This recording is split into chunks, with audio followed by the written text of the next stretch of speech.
This is the third major violent incident on this street. They tell us that they had no warning on this. The fire on the Kansas side started yesterday, and then today it traveled over to the Missouri side. There was a cheer. They almost ran me over. Actually, I'm lucky that the doors are still locked right behind me. And the home is just down this hill, less than 2 football fields away. The catalytic converter is underneath your car. It's part of the exhaust system. 2 cuts. All of this is flammable. She says many fires start right in the garage, and you can easily email them and see how they respond. Another senator needed to show up in order to make that happen. We're right along the Missouri River, and check out just how quickly it is moving. Well, who doesn't love a good fire, especially at a nice fire pit? There's plenty of room here, you can see, for the neighbors to come and gather. Some people paid more. We found, where'd Trent go? Trent, where are you? The climbers are testing the sides of the exhibit, but what about the back? We'll show you. Emily, and that owner tells us that it was a terrifying scene late this afternoon for the clerk inside this small convenience store. Tonight, 3 suspects are on the loose, and that owner wants them caught. The entire robbery lasted about 50 seconds, but each passing moment was excruciating for the clerk in this video.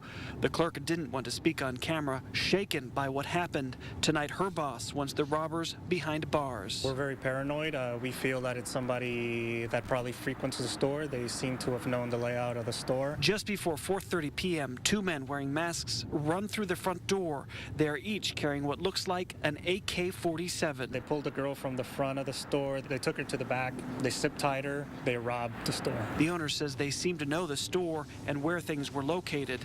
He says during the robbery, the criminals hardly spoke, but when they did, it was in Spanish. They were very direct in pointing her to the back of the office, telling her to withdraw the money, and going into the front of the store, pulling the money from there. Police aren't saying how much was taken. Surveillance video captures the robbery from 4 different angles. We're going to try as much as we can for them to get caught. Once they had the money, the 2 thieves exit a back door where a driver was waiting in a white sedan getaway car. We're not corporate. It's a small shop. Everybody lives around here.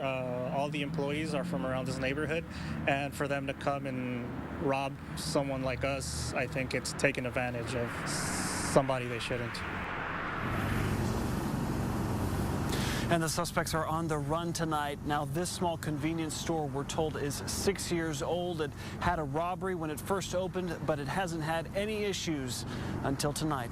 Reporting live in Overland Park, Brian Johnson, KMBC 9 News. Laura, Chris Dillon has been on Cloud 9 for days looking forward to this concert. We caught up with him and his mom. They're on a mother-son date tonight. Right now, it's pretty clear, but inside, it is hopping. So much energy. I don't think the people will be disappointed, and he plans to dance the night away. He has great tickets thanks to Ellen, and just like he danced on her show, he's gonna have a great time tonight. From Overland Park, Kansas, please welcome Dylan Barnes. When the doors opened and I heard the music, right, come on, I was really excited to dance. 2nd grader Dylan Barnes is having the time of his life. Thus far, anyway. He's only 7 years old.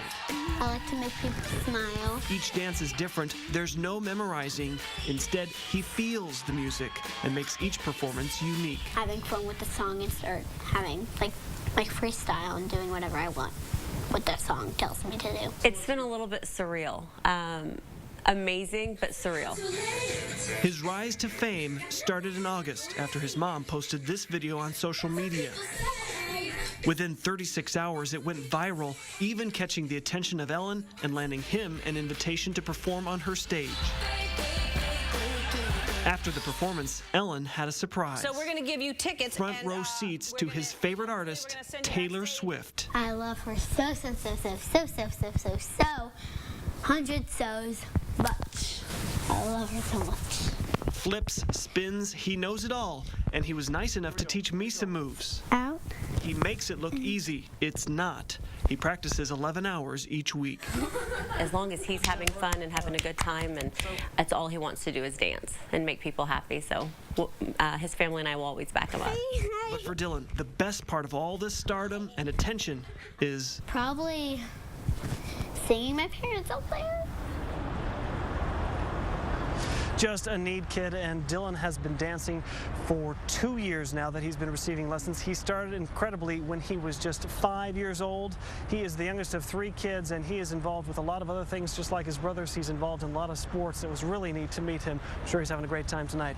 Reporting live in Kansas City, Brian Johnson, KMBC 9 News. Yeah, well, without loved ones to share the triumphs, the challenges, baseball just simply is not the same. Tonight we spoke with an 8-year-old who speaks words of wisdom learned through one of life's toughest lessons.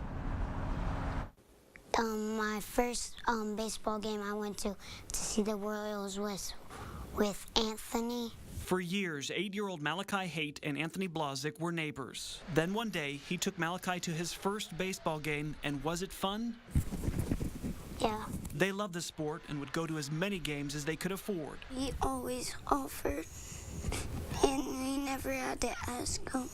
But this year, the start of baseball season has been rough. That's because Anthony died on Friday of cancer. Anthony was a good person. Anthony brought as many people to their first game as he could. When the two went, Anthony helped make Malachi a member of Slugger's Blue Crew Club. Yeah. It's sad because he promised me he would take me to a game, and he can't now. The pass is now expired, but Malachi wears it to remember his friend. It's just watching, just seeing who wins and having fun. While baseball is a game, a sport, for Malachi, it's more than that. It's about memories and spending time with the people we love so they can keep loving even after we're gone.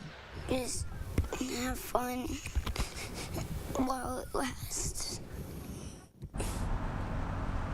An 8-year-old reminding adults of an important lesson. Malachi plans on attending several games here this season, and they all hope the team wins for Anthony. Reporting live at Kauffman Stadium, Brian Johnson, KMBC 9 News.